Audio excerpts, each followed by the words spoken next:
Just before we get started, and I'm going to be coming back to this over and over again, the basic idea of this whole program is to take the unitarity relation schematically written in this form, where you have the discontinuity of the amplitude, which is given by a sum over the whole internal states, as kind of by flipping this equal sign here, where we would call this the scattering part, which is the 2 to 2. It concerns really just the 2 to 2 S matrix, and the rest of the sum of the internal states as the production part, because it contains 2 to n elements. I'm gonna coming back to this over and over again. A very short plan. I'll start with some introduction where I'll present the problem, and then I'll explain our two numerical approaches that we used, the first one is fixed point iteration, and the second one is Newton method. This time I'll discuss a bit about this Romanesco thing here, and then we'll discuss those results. So let me start with the motivations. We're considering 2 to 2 scattering of the lightest states in a gapped quantum field theory.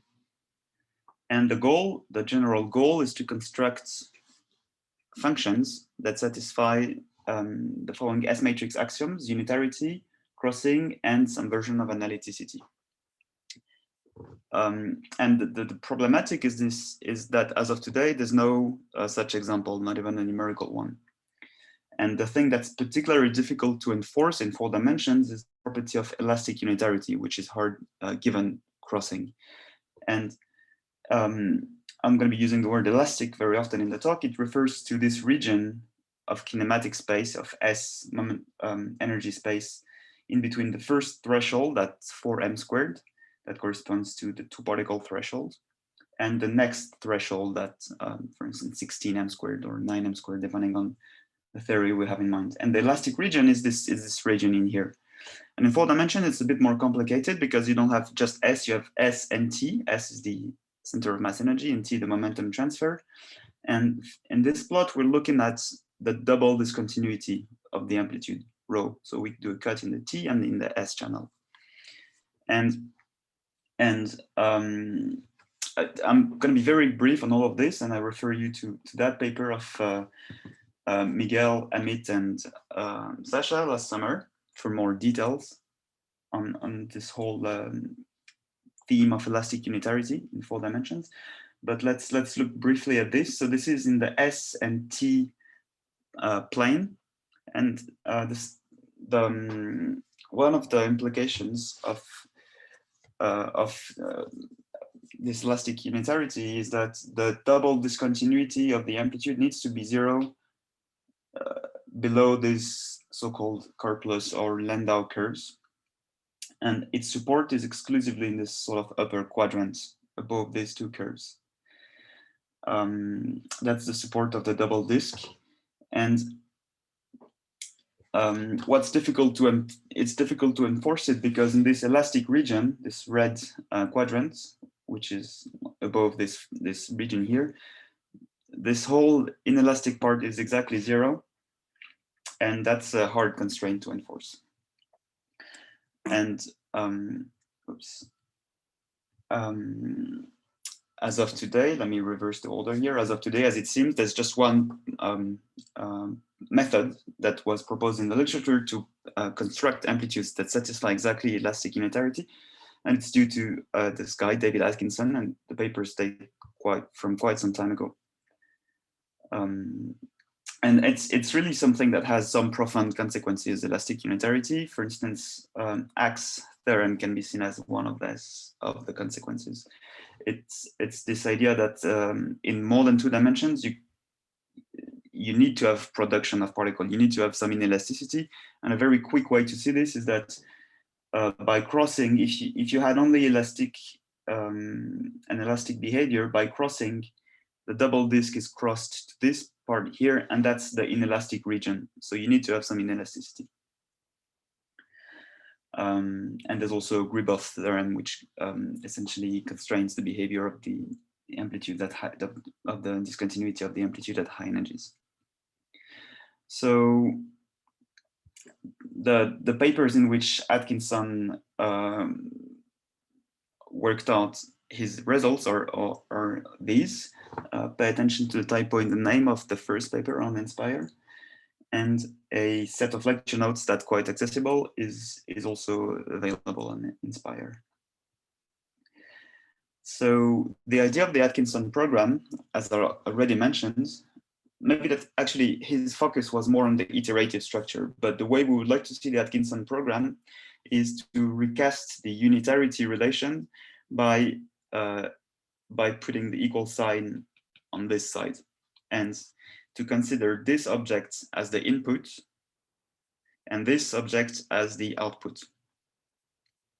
So all along we will be inputting this quantity in order to compute the 2 to 2 S matrix. If you have questions at any moment, don't hesitate interrupting me. So in particular, could try to input 0 to n input, and then what would you get? Absolutely. So we will do this as well, and what you get is elastic S matrices in we will work in 2 dimensions. So in 2 dimensions, you will get S matrices of integrable theories that have no particle production. And in higher dimensions, because there isn't, I'm going to be discussing this again, but because there isn't elastic amplitudes, there's no integrable theories, or of some, at least not in the sense of 2 dimensions, because you need to have particle production. If you set this to 0, you might get some kind of minimal generalization of integrable. It's pure speculation, we don't know. But that's a very interesting question. What happens when you set this to 0 in 4 dimensions? And it would be great to be able to report on this. Okay. May I also ask, do you have any expectation that the solution is unique once you provide the particle production? Yes, there's some, yeah, I'm going to be coming to this now. Are you specifically asking in higher dimensions or in general? Okay, let me answer to both. In 2 dimensions, it's not unique because elastic S matrices are not so constrained, and in particular, the position of the zeros of the elastic S matrix is not going to be fixed. In higher dimensions, but again, because you don't expect to have these elastic S matrices, the expectation would be that you don't have ambiguity and it's always unique. But again, this would need, sorry, actually, let me add something else. Atkinson actually proved unicity in certain regime in higher dimensions. So it's a mathematical theorem, if you want. But we also observed in 2 dimensions that when you go beyond what Atkinson has proved, that you have some more subtle behavior that come in. So in 4 dimensions, in some range of parameters where Atkinson's proof work, you know how you have unicity, and in the rest of function space, you don't know, but you would expect to have unicity as well. I'll come back to this because I'll describe the ambiguities. Okay, thank you. Just a small comment, maybe, that this uniqueness, so the data is particle production, the choice of bound states, which you can add, and you have to assume something about the regular limit, I guess, and then we expect uniqueness. You mean in higher dimensions? Yeah. Yeah. Okay, so let me just mention briefly in these papers. So what Atkinson was interested in was to prove the existence, like as a mathematical statement, to prove the existence of functions that satisfied the S matrix axioms, and so crossing unitarity and analyticity. And the way he did this is the following. Let's consider rho, again, the double disk of the amplitude, T, of ST, and you would see these unitarity equations as the fixed point of some map. So rho star equals phi of rho, where phi of rho is the right-hand side of the equation before. So you're seeking to solve, and the way he proceeded was to solve it iteratively. So by at step n+1, defining the discontinuity of the amplitude as the right-hand side at step n. Sorry, there's n everywhere, but this guy is fixed all over. It's not evolving. It's only the green thing that's evolving.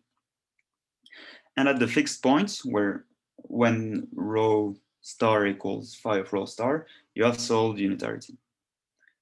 And it could prove by some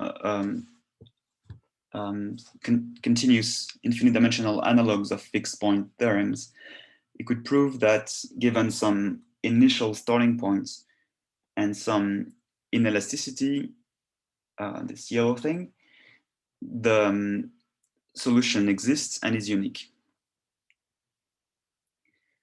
I have a bit more details here, but maybe I can come back on this at the end if there are some questions. Unless there are some questions now, I can comment now or later.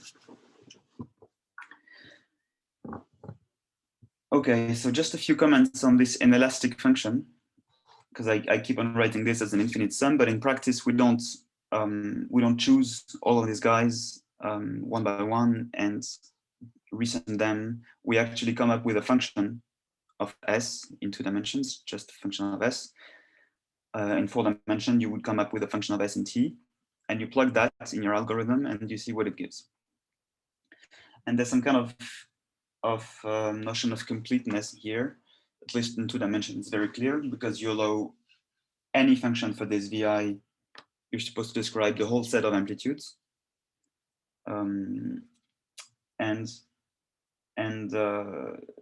Yeah, consequently, in a sense, because you describe the whole space of amplitude, it's kind of geared towards Bootstrap. So if there are no questions on this Atkinson ideas in general, I'll come to describe our implementation in 2 dimensions. Can you say what's the difference between Leray-Schauder and contraction mapping? Yeah, from what I understand, so I think, whoops, damn it, sorry. The idea is that this Leray-Schauder is that there exists a fixed point, and it's the analog of saying that if a function is continuous and maps 0, 1 to 0, 1, there needs to exist a fixed point. And I think what I referred to with the contraction mapping is that if in addition the mapping is contracting, the solution is unique. Contracting, it means that the map applied on the functions is what I meant here is C smaller than 1. That's the important point. If the map applied to the functions in some norm is smaller than the norm of the difference of the functions, the map is contracting, and hence you converge to a unique solution. Okay. So that's what I meant.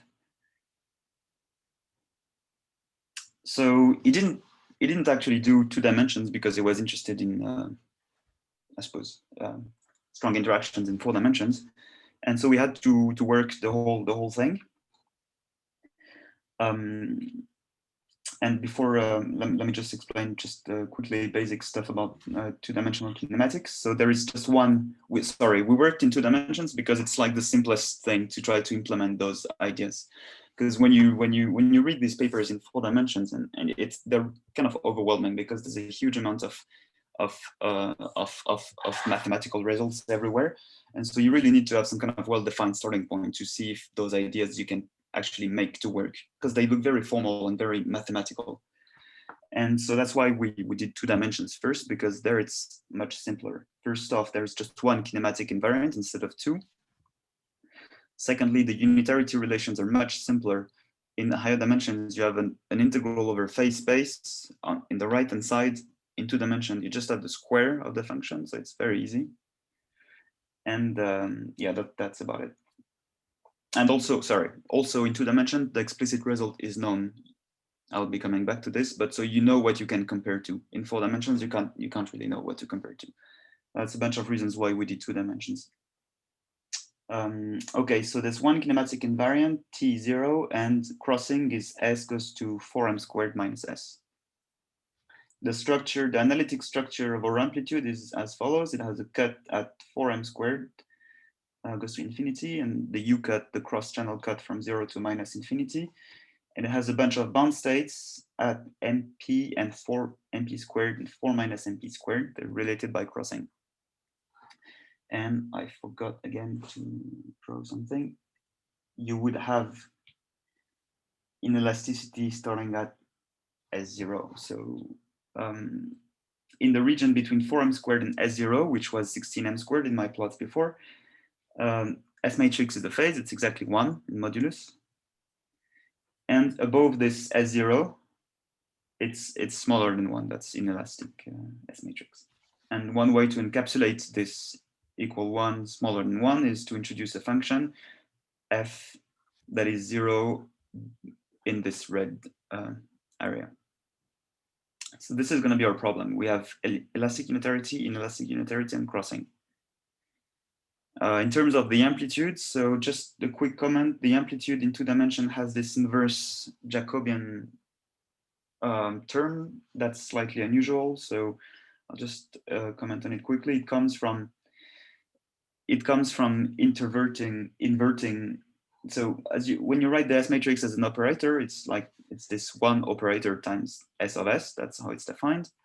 And it's also written as 1 as the operator plus the amplitude.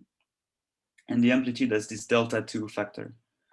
Since this one has just delta delta in one dimensional delta, if you want to rewrite everything as factored by the 1 operator, you need to invert that double delta to the big delta, and you can do this at the cost of introducing this inverse term. So if in case this wasn't clear, just think of this as some normalization of the amplitude. And I'm going to switch notation. I called that guy F before. Now I'm going to be calling it V. And F and V are just related by this Jacobian again. So that's going to be the unitarity equation we're trying to solve. Imaginary part of the amplitude is the modulus of the amplitude squared, it's Jacobian, and this V guy here. That is 0 in the elastic part.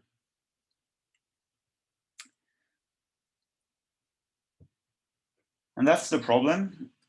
So given this inelastic guy, you want to find some T amplitude that satisfies the Mandelstam analyticity, this analyticity I mentioned, crossing, elastic, and inelastic unitarity. And we will solve this in 2 ways. Firstly, in the way that Atkinson suggested, which is to find the fixed points of the map defined by phi of mt is the right-hand side of unitarity. At the fixed point, phi of mt is mt, and so you have an mt that satisfies all your axioms. And we're going to also be doing a Newton method where, we're not going to be looking for fixed points of this object psi. We're going to be looking for a root of this object. And a root of psi is psi of f equals 0. And when psi of f is 0, f is equal to phi of f. So we've again we found fixed point by a different method. And it turns out that it sounds like exactly the same thing, but it turns out that it's more efficient because Newton method has a gradient to direct the flow. And so it goes faster in a sense. Piotr, sorry, now, can I ask you? Yeah, sure. Just can you comment on the Mandelstam analyticity in 2 dimensions? I'm not that familiar with this. Sorry.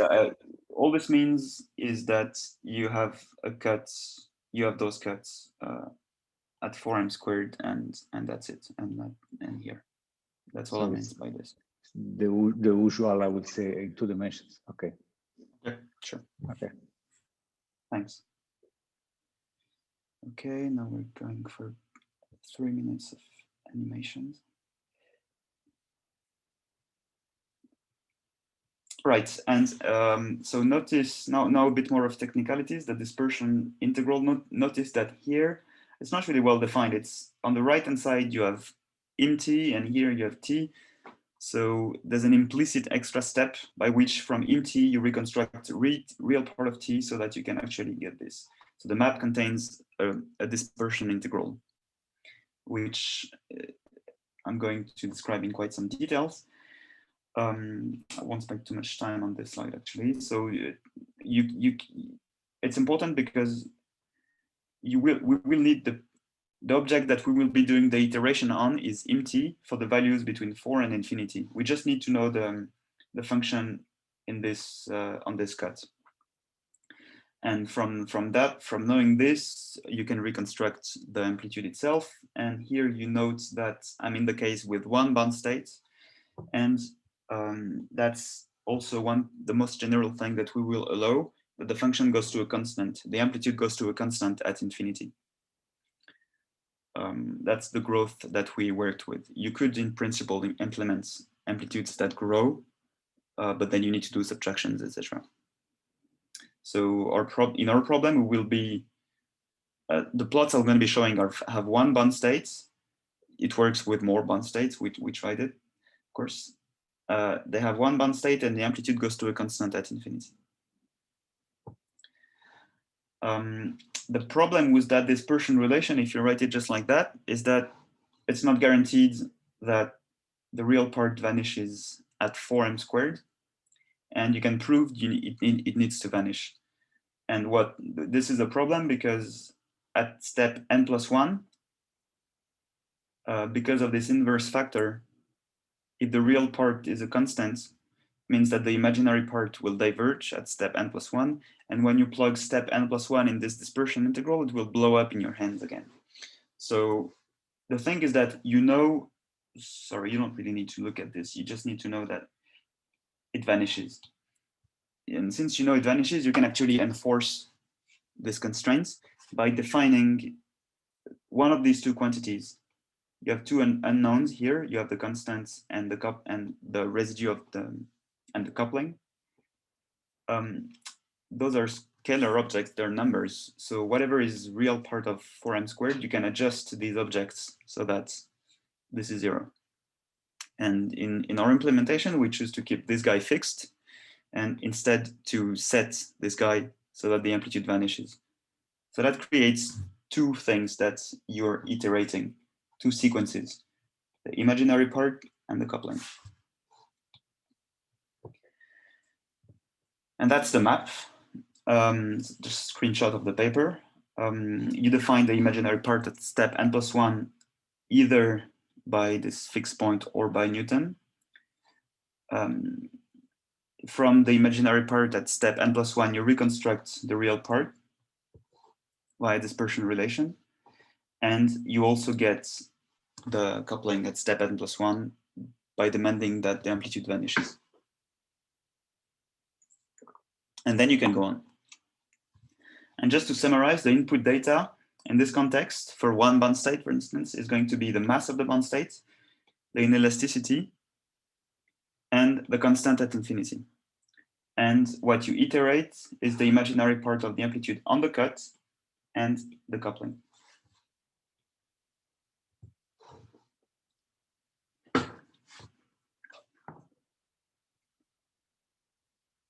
Any questions on that? Okay, so now let me, yep.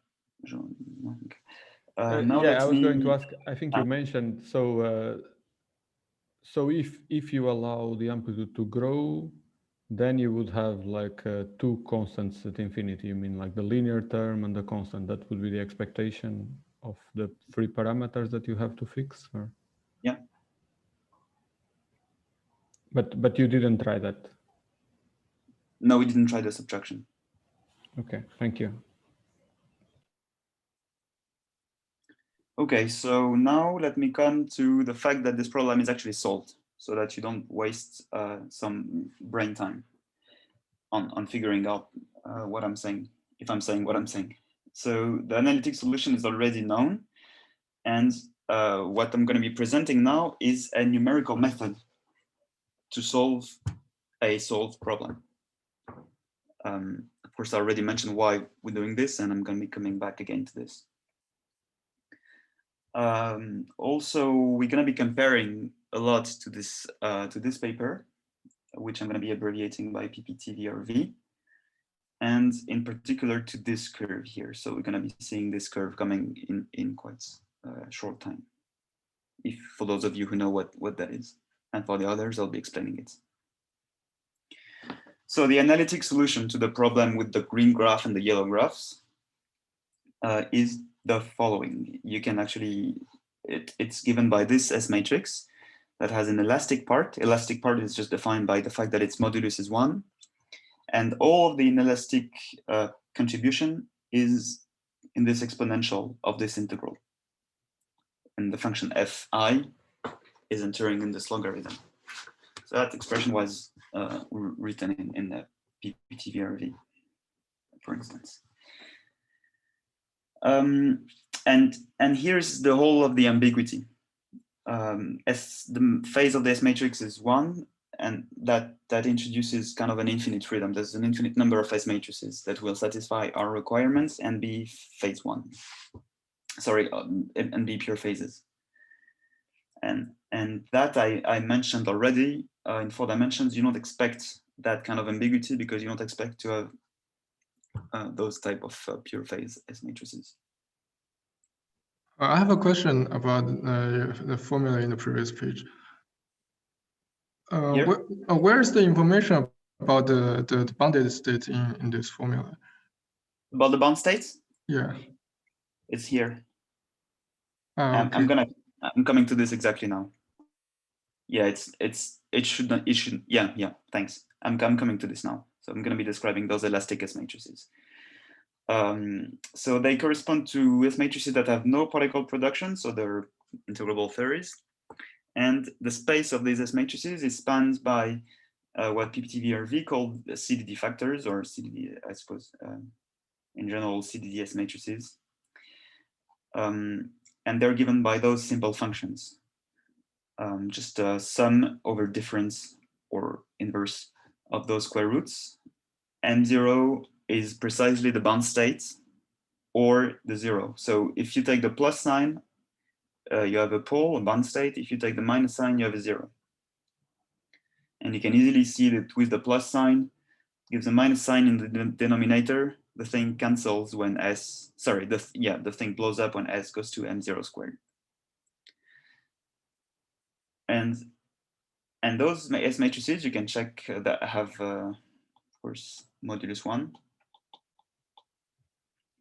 And the S-elastic object in general is given by a product of these guys.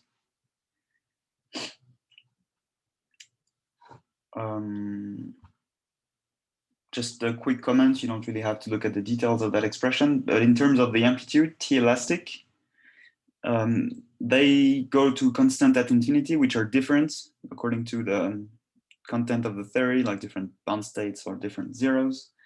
And the explicit expression is as follows. In this program, you always fix, like Sasha said before, you always fix the bound states. It's an input. You fix the number of bound states and you fix the mass at which they are looking that they have. But that's the only thing you fix. And for this, if you require this, you still have some amount of ambiguity because the zeros of the S matrix. If you want to fix the constant at infinity and you fix the masses of the bound states, the S matrix can still acquire zeros. And even if you fix the number of zeros, they can arrange themselves so that when one moves in one direction, the other one moves in the other direction, so that this guy is fixed. So at fixed C infinity, which is going to be, again, the context in which we work, at fixed C infinity, you still have an infinite ambiguity because the zeros, they can move in the complex plane. They can be more zeros, they can be fewer zeros. And one remark, the zeros, they kind of always decrease in elasticity, the constant at infinity. Of course, they can be arbitrarily close to 4m squared or to 0, in which case their contribution is negligible, but they always contribute with a minus sign. I'm mentioning this because one game we played was to increase the constant at infinity as much as we could. Okay, any questions on this explicit solution or on those elastic objects?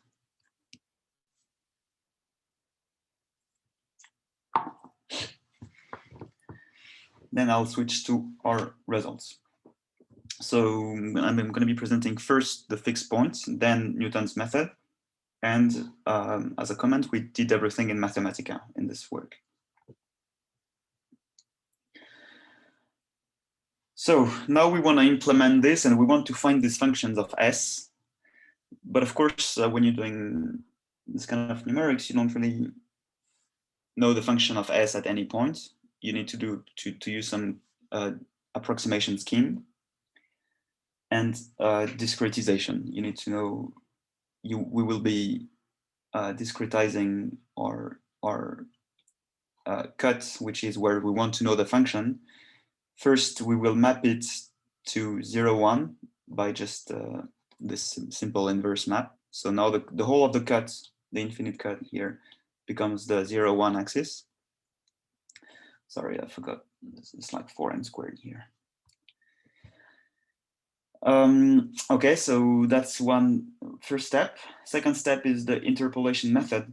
So now I'm switching notation again. Rho before, if you remember, was the double disk somehow. Now just to be sure, it's the single. It's in 2 dimension. There isn't double disk. It's just a single discontinuity. So rho in what follows is the imaginary part of the amplitude, and it's the object we try to solve. So then you need to do some interpolation scheme. We did 2. We started out by doing some linear interpolation. We also did some polynomial interpolation. I'm not going to be mentioning much about this because the results are pretty similar. It was still important to do this as well because we're convinced we will need to do this in higher dimensions rather than this. So linear interpolation is what you think it is. It's just you take the value of the function rho on the grid and you draw some straight lines.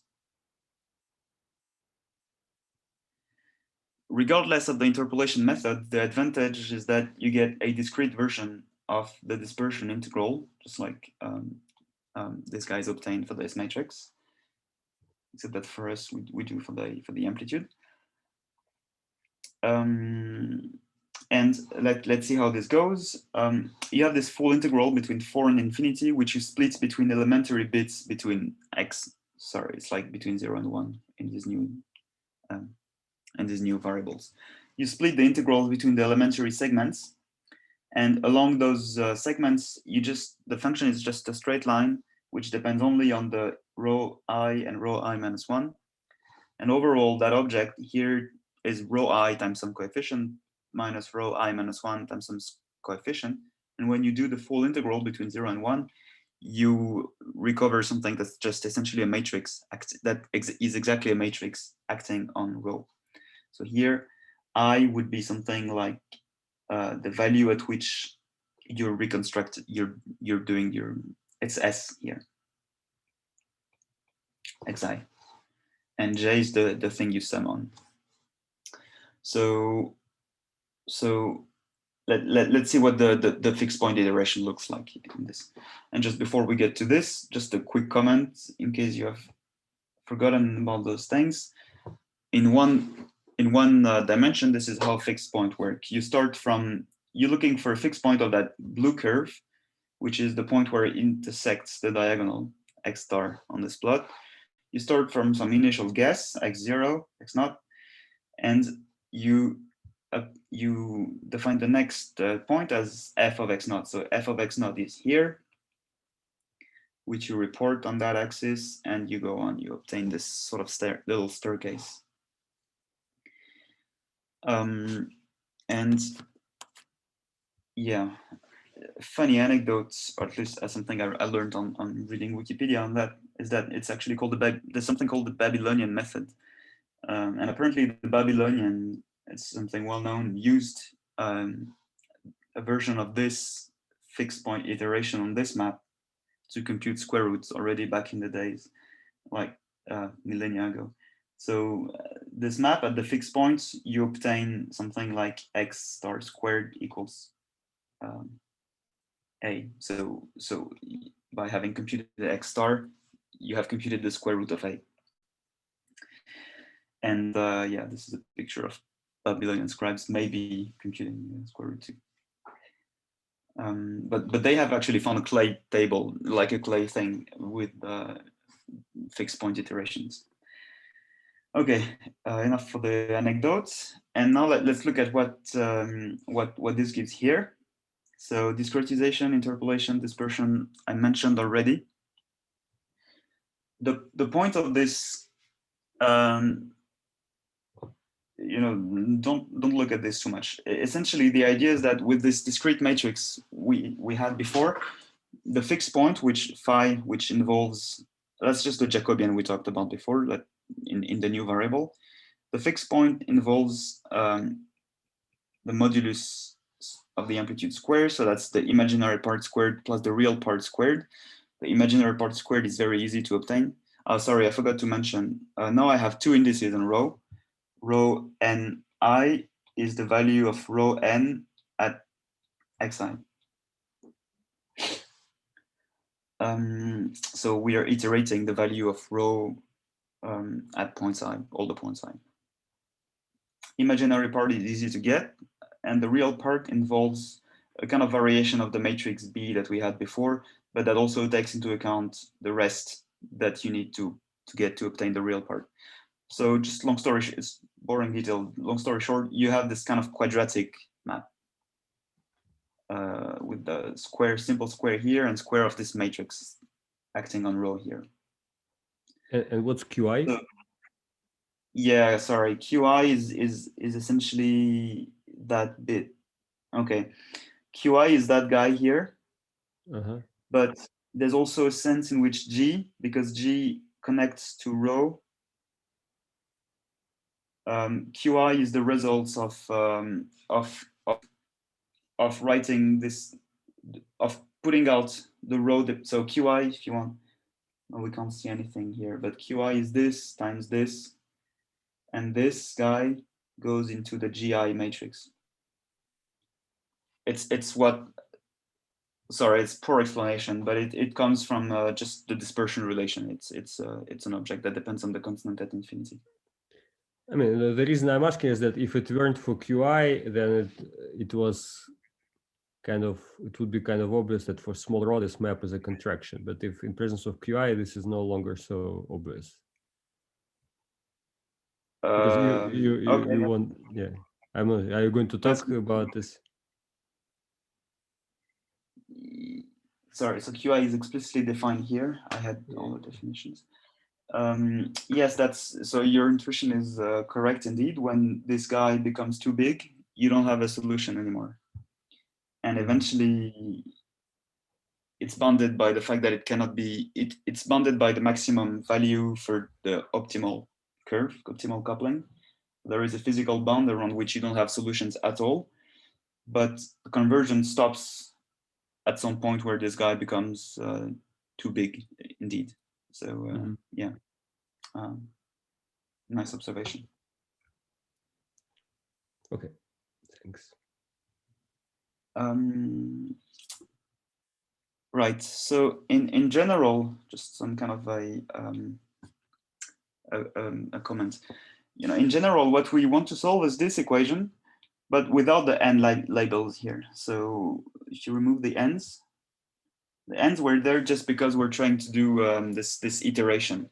If you, what we are actually trying to solve is this discrete equation here. It's some kind of quadratic equation. It involves these variables rho I, their square, and this matrix acting on them. And any way you have to solve that equation, that's given. Any way you have to solve that equation is good. It doesn't have to be fixed point. It can be, and in particular, we also did Newton method to solve it. And any solver you have does the job. Whichever way that works is good, like I'm saying here. And in the context of the iteration, so with the n's put back in, what took the longest was to pre-compute that object. You don't want to compute it at every step of the iteration. You want to compute it beforehand. And just another comment, as the map defined as it is here on this slide or in the paper, is it encodes everything. So it encodes unitarity, analyticity, and crossing. You don't have to input anything else. So now let's go back to the fixed point iteration, unless there are some questions. Okay, so I'm repeating myself for the 27th time here. The inputs, I'm going to be showing what's happening when the algorithm run. So the inputs are the constant at infinity, the inelastic part, and one bound state. We just work with one bound state here. The output, we will see that what this object converges to is an amplitude with one pole and 1, 0, always for fixed points. And that this is kind of independent of the starting point. And it ceases to converge when inelasticity or this constant become too big. And now hopefully, yeah, all right, okay. So the blue curve is the starting point. Here you have the iteration counter, it goes from 0 to 10. Blue curve is the starting point, and you see that whether it's this funky sign or, I mean, we tried a bunch of things. It just doesn't seem to depend very much. Either it converges in case it does this, either it doesn't. And the black curve, sorry, it's for, this is the result for VI equals 0, no inelasticity. The black curve is a single CDD factor. Sorry, it's a CDD pole times a CDD 0. It's an elastic S matrix. And so it does converge pretty quickly, 10 iterations. And when does it stop to converge? So that's one thing that we did at Atkinson that goes kind of beyond Atkinson. Atkinson had, okay, let me explain first what we did. So it's easy to see in which cases the fixed point converges or diverges. It converges when the derivative of the function at the fixed point is smaller than 1, because in that case you're attracted by the fixed points. And if the derivative of the function is bigger than 1, you're repulsed by the function. And there's an analog of this, equivalent of this in n dimensions. N is the size of the grid, which involves the spectral radius, which is just the largest eigenvalue in a modulus of the Jacobian of the Jacobian of the map. So phi prime. If our map is phi, the Jacobian of the map is this derivative here. And you convert, when you start in the neighborhood of the solution, you're guaranteed to converge and to converge to a unique solution whenever this maximum eigenvalue is smaller than 1. And we observe very precisely that this happens. I'm not showing this on this slide. So we observe very precisely that whenever we start to diverge, it's because one eigenvalue becomes bigger or reaches 1 exactly. And I'm going to be showing some more graphs after. But first, I'm showing something in relation to this amplitude I was talking about before. On this slide, I plotted 2 different S matrices with 1, 0 and one with 3, 0 in yellow. They have the same pole, and they have the same constant at infinity. Infinity is mapped to 0 by this inverse map. So they have the same constant at infinity, means they end up on the same point here. And if I was to plot them in the region where they have the pole, they would have the pole at the same location. So they're identical from that perspective, and from the perspective of the inputs of the algorithm. They are both equally admissible solutions to the algorithm. And yeah, they also have no inelasticity. And you see that they're just different.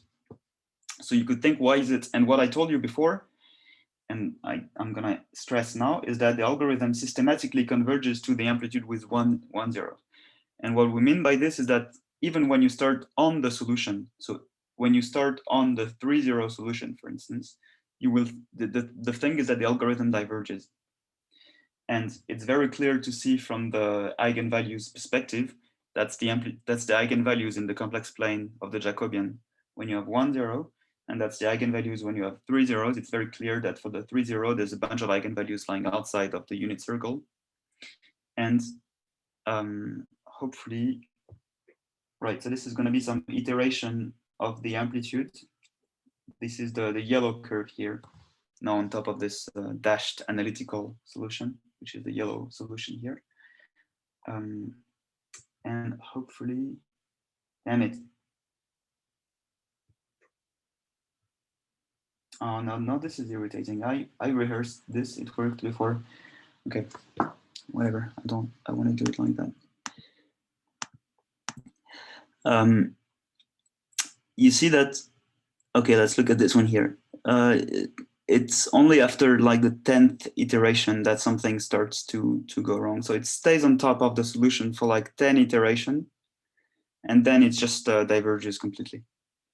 So it's looping again. You see that it's on the blue is on top. You don't see anything because it's on top, and then around 8 it starts to go away, and then that's it. So this is one thing that we observed. So summary of the fixed point results. We converge always to, I showed you results with one pole, but you can do it with n poles. And in that case, you converge to the n pole n0 amplitude, where n is equal to n. It always diverges when n is different from, at least it never converges to those solutions. Sorry, it never converges to those solutions. And now I'm comparing to this plot by PPT VRV back again. I don't have much time, so let me just tell you very briefly that I want to think of this as function space. The blue, everything that's below the red, the black curve is function space. So this is the space of amplitudes as parameterized by the coupling of the bound state.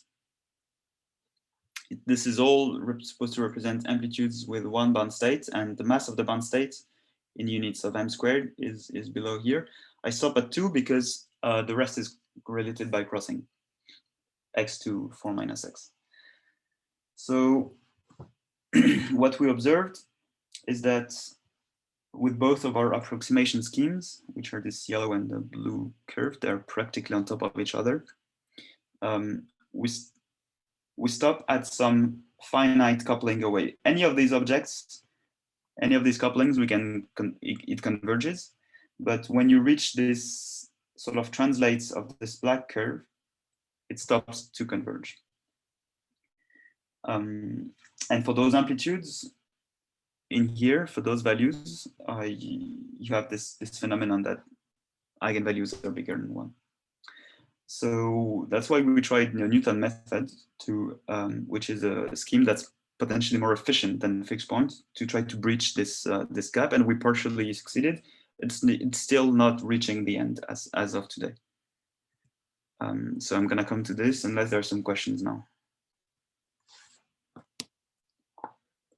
And I'm gonna be more brief here, just recalling you first how does the Newton or Newton-Raphson method works. Again, we're gonna be looking for a root of this function g in Newton method, and for us g is gonna be x minus f of x, because we want that when g of x is 0, it's a root, we have x equals f of x, it's the fixed point. So for this function g, that's g, the Newton method works as follows. You start from a given point, then the gradient tells you where to go to take the next point, and so on and so forth. And you converge much faster to the fixed point because the gradient directs you. And I'm gonna skip that anecdote in view of time. So the iteration, the corresponding iteration, I've explained all of that already. Now I just want to describe the map. The corresponding iteration is this one. J psi is the Jacobian of this map, psi, which was psi of rho is rho minus phi of rho, which is here. That's the inverse that we had in the Newton method. So this is this in theory is good, but this is very slow because you have to invert that matrix, and what's much faster turns out to multiply that part by the matrix and to do some linear solve. One reason why it's faster is because when you invert the matrix, you have solved the linear system for all values of the vectors when you're actually interested in one value of the solution. So it's like way faster. And here we observe that when the conversion stops, it's for a different reason. It's when the Jacobian becomes singular. So when an eigenvalue reaches 0. So here I've plotted for both our polynomial and piecewise linear interpolants, the eigenvalues in the complex plane at the exact point where it stops to converge. And you can see that what you could see is that this line of what seems to be a continuous line here, it's actually not continuous because there's finitely many. It sort of slowly progresses towards 0, and at the fixed point it touches 0, and then at the point where you stop converging, it touches 0. Just like here, this eigenvalue here progresses slowly and then touches 0. This is when it stops to converge. The Jacobian becomes singular. And it was suggested to us that we could try some higher order Newton method, and indeed, that could be an option to bypass this problem of singular Jacobians. So there's two important results of this Newton method. Firstly, and this was important for us. So your your Jacobian has both very small eigenvalues and some eigenvalues larger than 1 sometimes. No, they happen to be all nicely contained in the unit circle, but it's not really a problem if some eigenvalues are bigger than 1 for the Newton method, because it just means that. Yeah. Okay. The problem is really that they also are smaller than 1 somehow. We don't know why. That's a good, that's an intriguing observation. But for example, for the fixed point method, you are worried about eigenvalues which are larger than 1. Well, here it's the eigenvalues which are small, which bother you. Yeah, because the problem, you see, if the function has a slope that's large, it doesn't really matter. You will still converge to it by the Newton method. Somehow. Yeah, I understand. No, I understand. I'm just wondering. I mean, it's kind of counterintuitive because for what was good for fixed point somehow becomes now bad for this. Well, it's not exactly the same Jacobian because you took rho minus 5. No, it's not exactly because you have 1 minus, but okay. Yeah, the both problems are related in a certain way. That could indeed be counterintuitive. Is the intuition of this Jacobian being 0 that actually it's like a parabola just touching in your picture? Is that the way to think about it? Yeah, it's this, yeah. It's this, yes. The root is of higher order. It's like a double, I see. So that's probably related with the fact that it's at the boundary of the allowed space, no? That it's maximizing the coupling. Is that we're not exact? Yeah, no, because you see it stops before actually. It's before. It's on finite distance away. And I see. Yeah, the Jacobian on this thing has no special, it's kind of like this whole thing kind of populates the whole disk.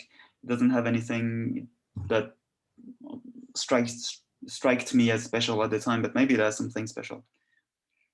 So yeah, that's the results in 2 parts. So firstly, we populate a bigger region, but it's not complete yet. So we could try to use higher order Newton, which involves not only f prime, but also f second, because if this guy is 0, this is still non-zero. So you could kind of try to bypass this problem. It's a bit more involved. And what was good for us, we found interesting, is that you converge to a much bigger range of amplitudes, and you can in particular describe when m is different from n. And so now we will face this problem of having 1 pole 1 0 versus 1 pole 3 zeros. Let me come to this briefly in the last 5. Do I have 5 minutes? Yeah, 5 minutes is good. Yeah. Okay. Can I first ask a question? Instead of trying higher order Newton's method, can't you just use lower order, like just go gradient descent, or alternatively just regulate your Jacobian by adding some multiple of the identity? Like you'll take a step in a slightly wrong direction, but it'll still be a descent direction normally. Yeah, I suppose I'm not sure exactly. We should discuss this at the end. But yeah, and yeah, that's right. That should indeed work as well. Okay. Okay, so now we convert. I'm going to be describing quickly the case where you have 1 pole and n0. And like I said, given the inputs of our algorithm, so in that case, the constant at infinity, there are many solutions that are possible. And how can the algorithm know what it converges to in advance? Because the inputs are all the same. So all the solutions look equally admissible. And the answer is that it depends on the starting point. And I'm going to be brief on this actually, but maybe just present the solution. The problem is in one dimensions. So in one dimensions, it's known that there's a fractal structure to Newton method trying to find roots of polynomials. So here we're trying to find the roots of z cubed minus 1. They're just one, this guy here and this guy there. And when you apply Newton methods to that function here, you converge to a root. But which root do you converge to? Well, that depends on where you start from. So in that plot here, everything that's in blue, you will converge to the root 1. And you see that it's not just there, it's there, there, etc. Everything that's in yellow, green, you converge to the root of phase 2 by 3, and red the other root. It turns out you have some native stuff in Mathematica to actually visualize these objects. So we're going to be seeing the same thing. Depending on where you start from, you're going to be finding one solution to the unitarity equation with the zeros in some location, or the solution that has the same input, so the same constant at infinity, but the zeros in a different location. And that seems to have some kind of a fractal structure. So what we did was to take a, don't be disturbed by this thing. We played with the starting points, and we took a starting point that interpolated between the 1, 0 and the 3, 0, where both of these solutions are equally admissible. They have the same constant at infinity. And we have this parameter lambda that interpolates. When lambda is 0, it's the 1, 0 solution, and when lambda is 1, it's the 3, 0 solution. And we played with lambda. We made lambda move between 0 and 1. And what you can see in this plot in 3D is that for lambda between 0 and 1/2, exactly 1/2, surprisingly, you just have this single 1, 0 solution. It converges to the 1, 0 solution. So it's kind of independent of the starting point over this range. It stays on the 1, 0 solution. It prefers to go there. But as soon as lambda is bigger than 1/2, it switches to the 3, 0 solution. Actually, at the interface, you have a whole zoo of objects that appear. You have solutions with like 5, 7, 9 zeros, etc. It's pretty ugly. It's not ugly, it's just a very, all of a sudden you have a whole zoo of amplitudes that are describable. And then you have essentially 3 zeros most of the time that wander around complex space in some apparently random way, erratic way. So that's different views of this, of how the zeros move in the complex plane. And while you could sort of see some structure here, turns out there isn't structure. And we did some analysis of the position of those zeros at very fine, 10 to the minus 6.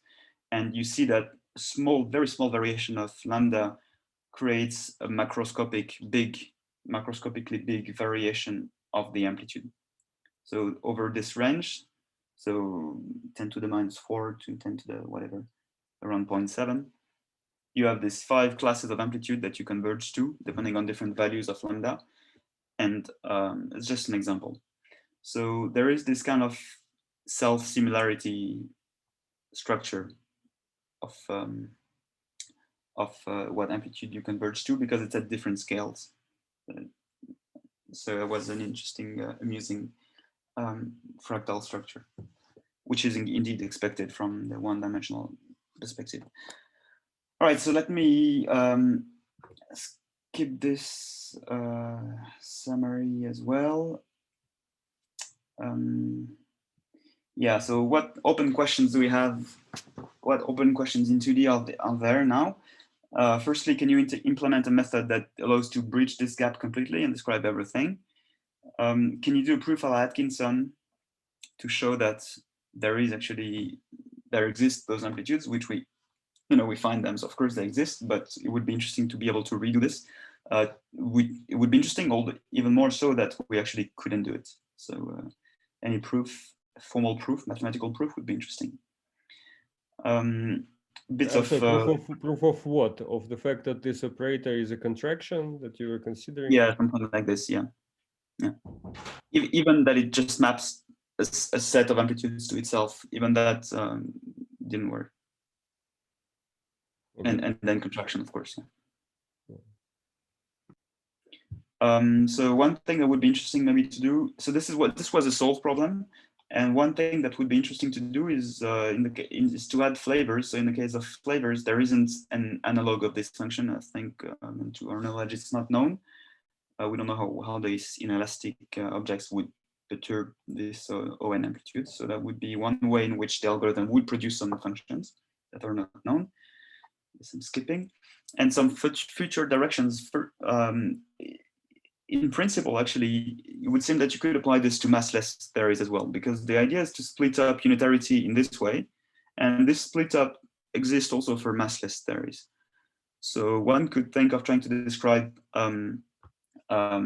massless theories, and Sasha had this nice comment that in gravity you produce black holes at high energies, and that has some degree of genericity, and so you could be able maybe to get something nice out of it. I talked already about the possibility of finding higher order solvers, and in higher dimensions. Well, so one of the ideas of doing this in 2D was to set the path, to find the challenges for higher dimensions. So the challenges in higher dimensions are going to be that now we have a two-dimensional grid, not just S but ST. Number of points is then squared. The right-hand side of the unitarity equations has a phase space integral that you need to perform in advance. And for this, it was useful to do in 2D because we know that polynomial interpolation is the way to go. You also have more technical things. So it's going to be more involved, but it seems like it's doable. And this we kind of discussed already. Okay. And I'll stop here. Thanks. Thanks, Piotr.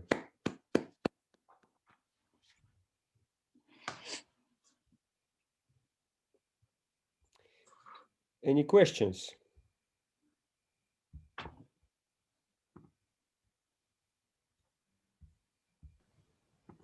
So are you working on this? Are you implementing the high dimensional case? Mm-hmm. Yeah. Sorry, are you asking if we're working on this? Yeah, that's. Yeah, I mean, we're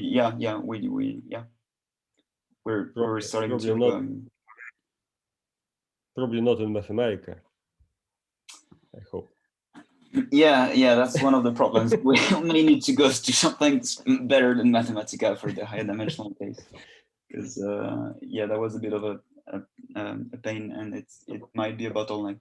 Right now, honestly, we're actually right now trying just Mathematica for very small grids to have an idea of if this can work. But then, it would be nice to have something more efficient than Mathematica. But we're a bit clueless about that for the moment. But there's is there some symbolic manipulation involved in your? No, you're right. Mathematica is good for symbolic manipulations, and this is just matrix multiplications and integrals to compute numerically. So I suppose Python would be yeah. Fair point. We need to step up.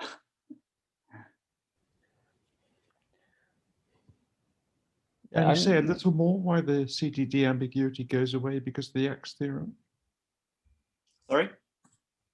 Yeah. I just wondered your last statement. Why does it imply that the CDD ambiguity goes away?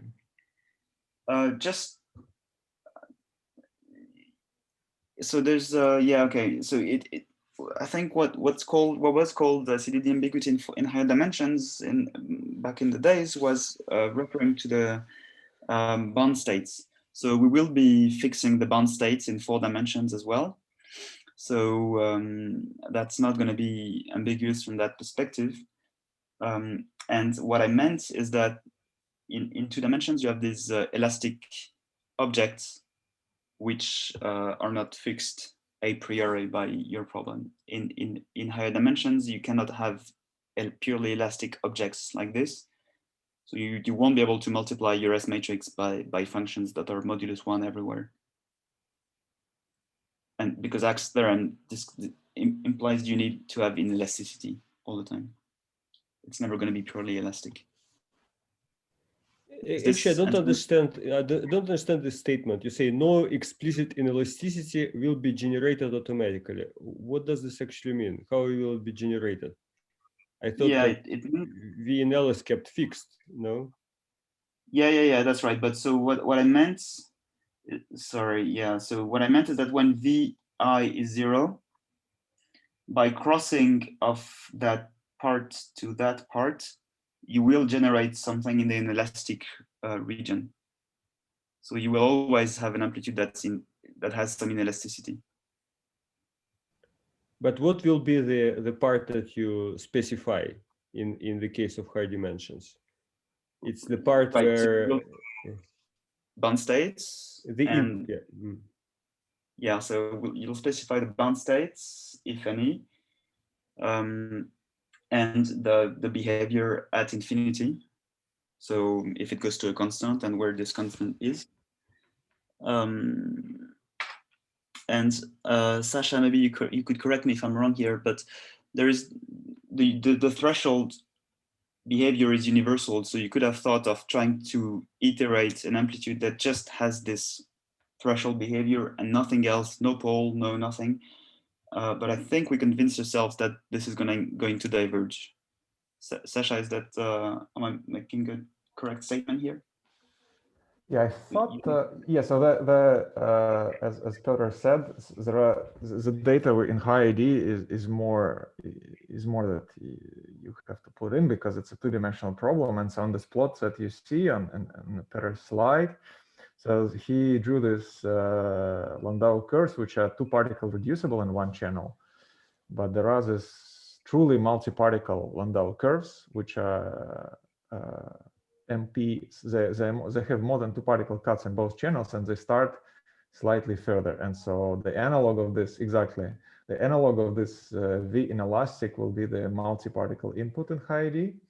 Mm-hmm. And then say what we learned maybe from a paper by, or at least what we hope, what we learned from the paper by PPTRV in 4D is that it seems like they found this this interesting solution, which is almost elastic, and so the inelasticity is small, and so we hope that maybe if we don't put anything in the MP region, then by crossing, as Piotr explained, you will have to generate an elasticity. That's the crux of this argument by Ax. And since the algorithm, Piotr hasn't explained it, but if we go through over the recursive algorithm in high ID, it involves the step of imposing crossing. And this step introduces inelasticity no matter what. So there are sort of two sources of inelasticity in high dimensions that you can distinguish. And one of them necessarily is there because of crossing. That's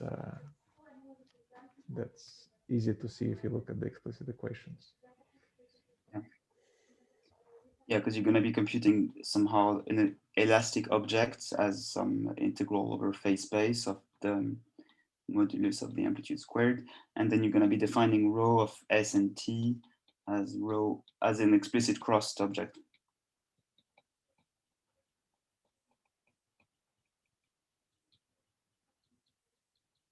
And one source of inelasticity is this guy, and the other source is going to be this guy. So you could think of setting this to 0, you will still have inelasticity from that. Okay. But just to clarify, so but is this part of the inelasticity, are you free to choose it, or you also have to provide something which is constrained by some consistency condition? I suppose you will have to, the threshold behavior is going to be universal, or I mean, the threshold behavior is going to be constrained by some, it's going to be constrained. And you're asking about this VI part? Is it going to be completely free? Yes.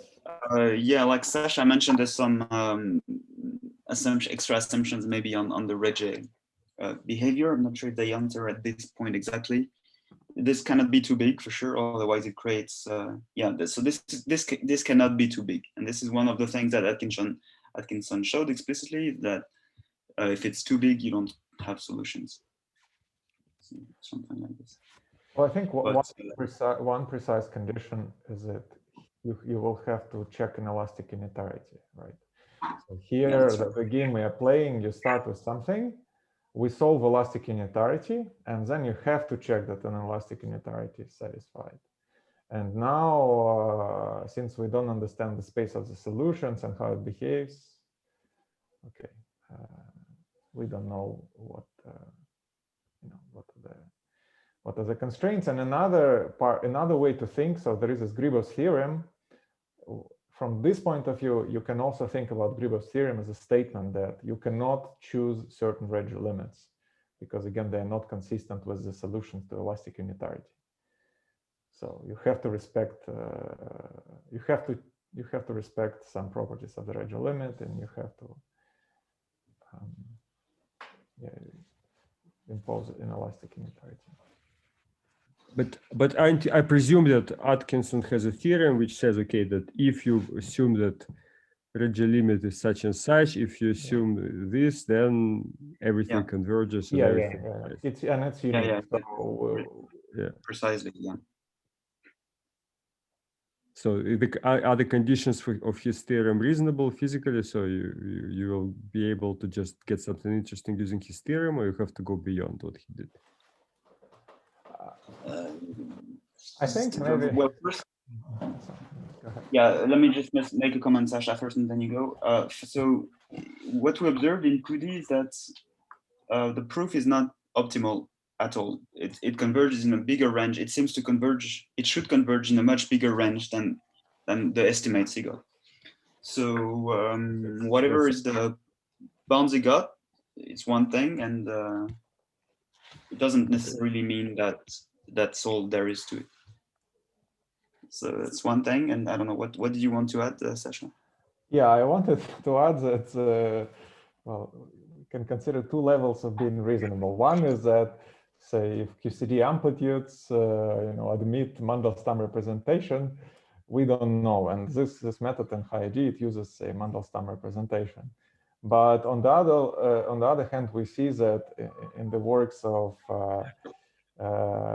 PPT RV, that they construct S-matrices where they get interesting bounds, and all their S-matrices, as far as we can tell, they satisfy Mandelstam representation, and they have exactly type of Regge limits that Atkinson method use. So this makes optimistic. Again, if we believe that also there is some universality and independence on the precise form of analyticity and maybe Regge, at least this class of amplitudes that has been constructed in the papers by the guys, we should be able to recover because they're exactly in this class. And actually, if we're thinking of a Newton method, we can now take their result where they converge and start at this point and impose elastic unitarity by these methods. So in this way, we really hope to arrive at some kosher amplitude where the other S matrix can guide us close to the solution, and this method can really land us on what we want, for example. But as you said before, the danger is that you will violate unitarity in the inelastic region, right? That now by iterating, you go above one. Exactly. So this is a danger, and this would be interesting to understand. And so I'm confused about this point. So you mean Atkinson's theorem does not guarantee that the solution that he gets satisfies inelastic unitarity? He checked. So there is you can see that since he works he takes an elasticity to be small, and then he showed again using his methods that you can satisfy an elastic unitarity. So for his S matrices. Yeah. Okay.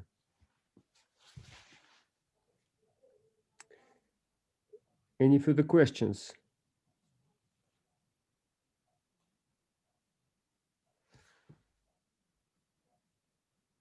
Well, then let's thank Piotr again and wish him good luck for the high dimensional case. We'll need that, yeah. Thanks a lot. Yeah. See you, everyone. Bye-bye. Bye. Bye bye.